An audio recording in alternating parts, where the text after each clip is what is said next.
आरएसवीआई info capsule पर ये है आरएसवीआई न्यूज अपडेट्स। आइए सुनते हैं देश विदेश की प्रमुख खबरें और सबसे पहले अंतर्राष्ट्रीय खबरें। अमेरिका के राष्ट्रपति बाइडेन कोरोना पॉजिटिव दिख रहे हल्के लक्षण, चुनाव अभियान पर पड़ेगा असर। अमेरिका के राष्ट्रपति जो बाइडेन कोरोना पॉजिटिव पाए गए हैं। लॉस वेगास की यात्रा के दौरान जो बाइडेन का कोरोना टेस्ट किया गया, जिसमें वो पॉजिटिव पाए गए। व्हाइट हाउस ने कहा कि राष्ट्रपति बाइडेन हल्के लक्षणों का अनुभव कर रहे हैं। व्हाइट हाउस की प्रेस सचिव कैरेन जीन पियरे ने राष्ट्रपति बाइडेन के कोरोना संक्रमित होने की घोषणा की। जो बाइडेन आगामी कार्यक्रमों में कोरोना संक्रमित होने की वजह से बोलने में सक्षम नहीं होंगे।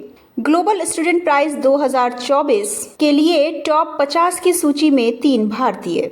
check.org ग्लोबल स्टूडेंट प्राइज 2024 के लिए शीर्ष 50 उम्मीदवारों में 3 भारतीय छात्रों ने जगह बनाई है। ये एक वार्षिक पुरस्कार है जो शिक्षा और समाज पर वास्तविक प्रभाव डालने वाले असाधारण छात्र को दिया जाता है। पुरस्कार स्वरूप 1 लाख अमेरिकी डॉलर की राशि दी जाती है। रफा में फंसा इजराइल, 2.5 माह से लड़ाई जारी। इजरायली सेना ने एक बार फिर गाजा पट्टी के मध्य के इलाकों पर हमले किए हैं, जबकि मिस्र की सीमावर्ती शहर रफा में बीते 2.5 महीनों से लड़ाई जारी है। यहाँ पर इजरायली सेना टैंकों से गोलीबारी कर रही है, जबकि फिलिस्तीनी लड़ाके उसका आगे बढ़ना मुश्किल किए हुए हैं। इजरायली हमलों में गाजा में 81 लोग मारे गए, जबकि 198 लोग घायल हुए हैं। मध्य गाजा के अल जायदा कस्बे में रात के समय एक घर पर इजरायली वायुसेना के हमले में 8 लोग मारे गए, जबकि रफा के हवाई हमले में भी 2 लोग मारे गए हैं।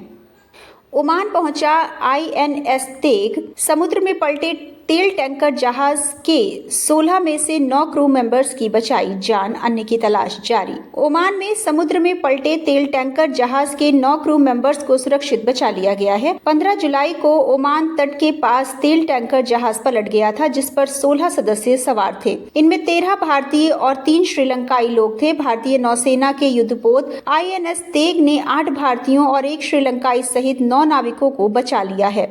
इसकी जानकारी रक्षा अधिकारी ने दी है। मेयर एनी ने ओलंपिक से पहले सफाई दिखाने के लिए सीन नदी में लगाई डुबकी। 9 दिन बाद शुरू होगा पेरिस ओलंपिक। पेरिस की मेयर एनी हिडाल्गो ने महीनों पहले किए गए अपने वादे को पूरा करते हुए 9 दिन बाद शुरू होने वाले 2024 ओलंपिक के दौरान तैराकी स्पर्धाओं की मेजबानी के मद्देनजर सीन नदी की स्वच्छता दिखाने के लिए इसमें डुबकी लगाई।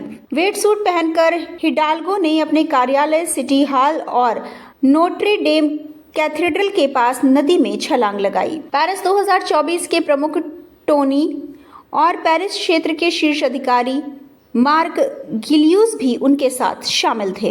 यूक्रेन और रूस के बीच 95 युद्धबंदियों की अदला बदली। जंग के बीच यूक्रेन और रूस ने 95 युद्धबंदियों की अदला बदली की है। दोनों देशों के अधिकारियों ने कहा कि सैनिकों को घर भेजने के लिए कभी कभार होने वाले समझौतों के हिस्से के रूप में यह आदान प्रदान किया गया। आखिरी अदला बदली 3 सप्ताह पहले हुई थी। आइए अब जुड़ते हैं देश के साथ और सुनते हैं राष्ट्रीय खबरें। नीट यूजी 2024 से संबंधित याचिकाओं पर सुप्रीम कोर्ट में सुनवाई आज। सुप्रीम कोर्ट विवादों से घिरी मेडिकल प्रवेश परीक्षा नीट यूजी 2024 से संबंधित याचिकाओं पर आज सुनवाई करेगा। ये परीक्षा 5 मई को आयोजित की गई थी। मुख्य न्यायाधीश DY चंद्रचूड़ और जस्टिस JB पार्डीवाला और जस्टिस मनोज मिश्रा की पीठ 40 से अधिक याचिकाओं पर आज सुनवाई करेगी। पीएम मोदी आज भाजपा कार्यकर्ताओं से करेंगे मुलाकात। बीजेपी मुख्यालय में कार्यरत कर्मचारियों का भी जानेंगे हालचाल। उत्तर प्रदेश में संगठन और सरकार की अहमियत को लेकर चल रही बहस के बीच प्रधानमंत्री नरेंद्र मोदी लंबे समय से काम करने वाले कर्मचारियों और कार्यकर्ताओं से आज मुलाकात करेंगे। भाजपा के मुख्यालय में शाम को प्रधानमंत्री इन कर्मचारियों और कार्यकर्ताओं से उनका हालचाल जानेंगे और कार्यालय की रोजमर्रा की गतिविधियों की जानकारी भी लेंगे। ध्यान देने की बात है कि लोकसभा चुनाव में राजग की जीत के बाद